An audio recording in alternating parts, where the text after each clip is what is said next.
बिस्मिल्लाहिर्रहमानिर्रहीम। हज़रत यूसुफ़ अलैहिस्सलाम की रिहाई।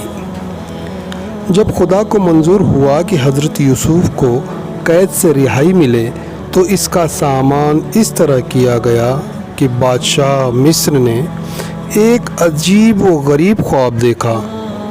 उसने देखा कि 7 मोटी ताज़ी गायें दरियाए नील से बाहर निकली, जिनके पीछे 7 गायें और भी निकली, लेकिन वो निहायत दुबली पतली थी। बादशाह ने देखा कि दुबली गायों ने उन मोटी गायों को निगल लिया है, लेकिन इसके बावजूद उनके पेट पिचके ही रहे। वो दुबली हो रही इसलिए कि उनकी भूख बहुत ज़्यादा। इसके अलावा बादशाह ने 7 दानेदार बालियां देखी जो सब्ज़ और हरी भरी थी। इसके साथ उसने 7 बालियां सूखी हुई और खुश्क देखी। बादशाह ने देखा कि खुश्क बालियां सब्ज़ बालियों से लिपट गई, यहाँ तक कि सब्ज़ बालियों की सब्ज़ी बाकी न रही। बादशाह जागा तो बहुत फ़िक्रमंद और गमगीन हुआ। तमाम जादूगरों और काहिनों को बुलाया और उसने अपने ख्वाब की ताबीर पूछी। कोई भी ख्वाब की ताबीर न कर सका। सब ने कहा, ये तो ख्वाब परेशान है, ये तो उड़ते सपने हैं, ऐसे ख्वाबों की ताबीर हम नहीं करते। अचानक साक़ी को यूसुफ़ की याद आई। उसे याद आया कि कभी उसने भी ख्वाब देखा था जिसकी कितनी सच्ची ताबीर की थी। उसे ख्याल आया कि उसने यूसुफ़ से कुछ वायदा भी किया था। साक़ी ने बादशाह से कहा, इन लोगों की बातें बेकार और लायानी हैं। आपके ख्वाब बेशक सच्चे हैं और यकीनन इनकी कोई ताबीर भी है। फिर उसने अपना सारा किस्सा बादशाह से बयान किया कि उसने किस तरह कैद खाने में ख्वाब देखा था जिसकी सही ताबीर यूसुफ़ ने बयान की थी। बादशाह ने कहा, यूसुफ़ कौन है? उसके हालात बयान करो। साक़ी ने कहा, जहाँ पना, मैं ज़्यादा तो नहीं जानता, मगर इतना समझता हूँ कि वो करीमज़ादा है और इब्राहीम की औलाद में से है। उसे सूरत भी मिली है और सीरत भी। अजीज़ ने अपनी औरत के कहने से कैद कर रखा है। बादशाह ने कहा, कैद खाने जाओ और पहले ख्वाब की ताबीर मालूम करो। साक़ी कैद खाने पहुंचा और कहा, बादशाह ने एक अजीब व गरीब ख्वाब देखा है, तुम उसकी ताबीर बयान करो ताकि बादशाह तुम्हारा रुतबे वो कीमत को समझ जाए और तुम्हें कैद से रिहाई भी हासिल हो। फिर उसने बादशाह का ख्वाब हज़रत यूसुफ़ से बयान किया। हज़रत यूसुफ़ ने अपनी इल्हामी ज़ुबान से फरमाया, 7 मोटी गायें और 7 सब्ज़ बालियों से मुराद 7 ऐसे बरस हैं जिनमें मुल्क में बड़ी खुशहाली आएगी। बारिश होगी, खेती तो तरक्की होगी, लोग बासुदा और खुशहाल हो जाएंगे। और 7 दुबली गायों और 7 सूखी बालियों से मुराद ऐसे 7 साल हैं जो उन 7 बरसों के बाद आएंगे और इन सालों में सख्त कहत पड़ेगा। लोग फाकों से 2-4 होंगे, लोगों की खेतियां तबाह होगी और उनका जीना दुबर हो जाएगा। फिर आपने मुश्किल दिनों से निपटने की तदबीर भी बताई। आपने कहा कि लोग 7 अच्छे सालों में मेहनत से खेती करें और ज़रूरत के मुताबिक किफ़ायत से खर्च करें।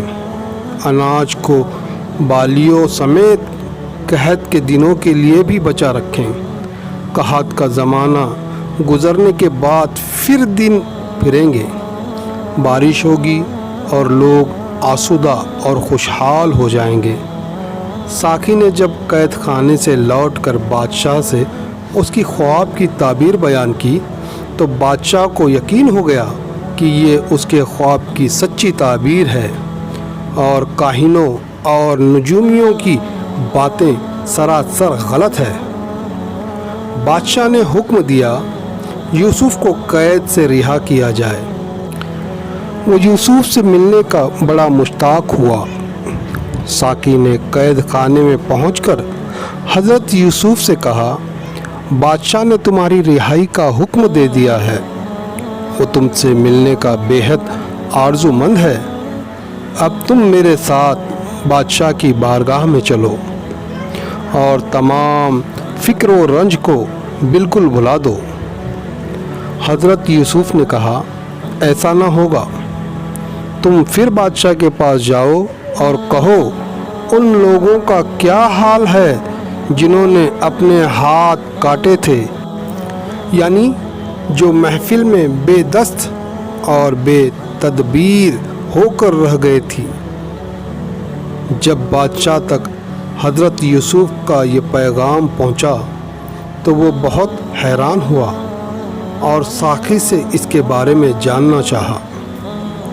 साकी ने कहा, ग़ुलाम इब्रानी है, ये निहायत हसीन और जमील है। अज़ीज़ मिस्र ने उसे ख़रीदा है। फिर साकी ने हज़रत यूसुफ के कैद होने और महफिल में शरदर होने का तमाम किस्सा बयान किया। बादशाह ने जेलर को बुलाकर हज़रत यूसुफ के कैद होने की रुदात पूछी। उसने कहा, यूसुफ को अज़ीज़ मिस्र ने कैद किया है। यूसुफ का हाल ये है कि वो रोज़े से रहता है और शाम को बहुत थोड़ा खाता है और अपना खाना ज़रूरतमंदों और मोहताजों को दे देता है। फिर बादशाह ने अज़ीज़ मिस्र को बुलाया और हज़रत यूसुफ के बारे में पूछा। उसने कहा, मैं इस ग़ुलाम को ख़रीद कर अपना बेटा बना लिया था, लेकिन उससे बड़ी ख़यानत हुई, इसलिए उसे कैद की सज़ा दी गई है। बादशाह ने फिर साकी को भेजा और यूसुफ को बुलाया, लेकिन उन्होंने फिर इनकार कर दिया और कहा, मैं तो उसी वक्त बाहर आ सकता हूँ जबकि उन औरतों से मेरा हाल पूछा जाए और अज़ीज़ मिस्र को भी सही हकीकत मालूम हो जाए और उसका सुबह दूर हो। बादशाह निहायत हैरान हुआ। उसने उन औरतों को हाजिर कराया जो ज़ुलेखा की मजलिस में शिरकत हुई थी। उसने उनसे यूसुफ और ज़ुलेखा का हाल पूछा। वो बोली, खुदा की पनाह, हमने तो यूसुफ में कोई बुराई नहीं देखी। फिर ज़ुलेखा को भी तलब किया गया।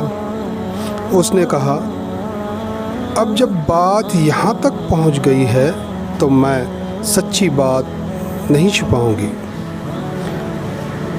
हकीकत यह है कि मैंने यूसुफ को अपनी तरफ माइल करना चाहा था। कसूर मेरा है, वो अपने किरदार का सच्चा है। इस तहकीकात के बाद हज़रत यूसुफ ने फरमाया, तहकीक कराने से मेरी गरज सिर्फ़ ये थी कि मेरी बेगुनाही ज़ाहिर हो जाए और अज़ीज़ मिस्र भी जान ले कि मैंने उनकी अमानत में कोई ख़यानत नहीं की। जब मामला रोशन हो गया और हज़रत यूसुफ अलैहिस्सलाम की पाकबाज़ी सूरज की तरह ज़ाहिर हो गई और उनको बादशाह की रिहाई का पैगाम पहुंचा, तो उन्होंने कैदियों को दुआएं खैर दी और कैद खाने से बाहर आए और कैद खाने के दरवाज़े पर लिखा, जिसका अरबी तर्जुमा ये है, हाज़ा अकबरुल الاحیاء و بیت الاحزان و صلاۃ الادائے، یہ قبر ہے زندوں کی اور گھر ہے غموں کا، اور گھر ہے دشمنوں کے خوش ہونے کا۔ اس کے بعد غسل کیا اور لباس بدلے اور بادشاہ کے خاص گھوڑے پر سوار ہو کر دربار میں پہنچے۔ جب آپ پر بادشاہ کی اور ارکان دولت کی نظر پڑی تو سب بے اختیار ہو کر بول پڑے، یہ مکرم روح ہے یا مجسم فرشتہ یا انسان؟ ایسا شخص تو نہ کسی نے دیکھا ہوگا نہ سنا ہوگا۔ بادشاہ نے آپ کو ایک اچھے اور مناسب مکان میں ٹھہرایا اور گفتگو کی۔ بادشاہ نے آپ کو ہر طرح کی خوبیوں اور کمالوں سے آراستہ پایا۔ پھر کہا، میرے خواب کی تعبیر میرے سامنے بیان کرو۔ آپ نے بادشاہ کے خواب کی تعبیر بادشاہ کے سامنے بیان کی۔ بادشاہ نے کہا، اگرچہ میرا خواب عجیب و غریب ہے لیکن تمہاری تعبیر عجیب تر ہے۔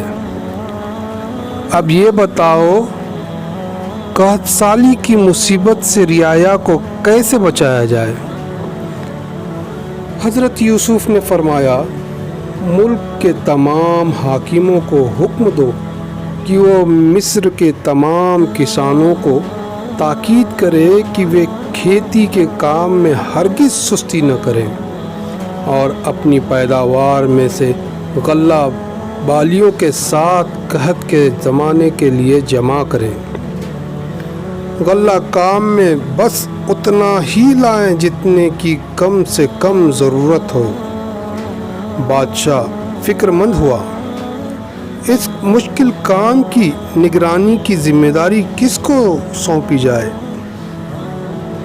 وہ کون شخص ہو سکتا ہے جو اس عظیم منصوبے کو انجام دے سکے؟ حضرت یوسف نے فرمایا، فکر مند نہ ہو، یہ کام میرے سپرد کیجیے، میں نگراں ہوں، ذمہ داری کو پوری طرح انجام دوں گا۔ بادشاہ نے خوشی سے یہ تجویز قبول کر لی اور حضرت یوسف کو ملک کے تمام خزانوں اور ذرائع وسائل پر قبضہ دے دیا۔ عزیز مصر کے مرنے کے بعد حضرت یوسف مختار کل ہو گئے۔ حضرت یوسف نے ایک لمبا چوڑا مکان ایسا تلاش کیا جس کو زمین میں نمی نہیں تھی اور جس کی ہوا بھی مناسب تھی۔ ایک بہت ہی اونچی اور چوڑی تعمیر کرائی۔ امین مقرر کیے گئے۔ محصول 7 برس تک جمع کیا گیا۔ وقت کے گزرتے دیر نہیں لگتی۔ خوشحالی کے 7 سال گزر گئے۔ تنگی کا زمانہ آیا۔ حضرت یوسف پیٹ بھر کر کھانا نہ کھاتے تھے تاکہ بھوکے لوگوں کی یاد باقی رہے۔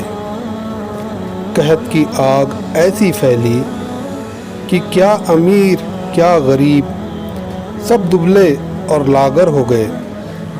لوگوں کے زیور اور برتن تک بک گئے۔ لوگوں نے اپنے غلام اور جانور تک بیچ ڈالے۔ کتنوں کی زمین اور حویلیاں تک بک گئی۔ حضرت یوسف علیہ السلام رعایا کی جانیں بچانے کی فکر کرتے رہے۔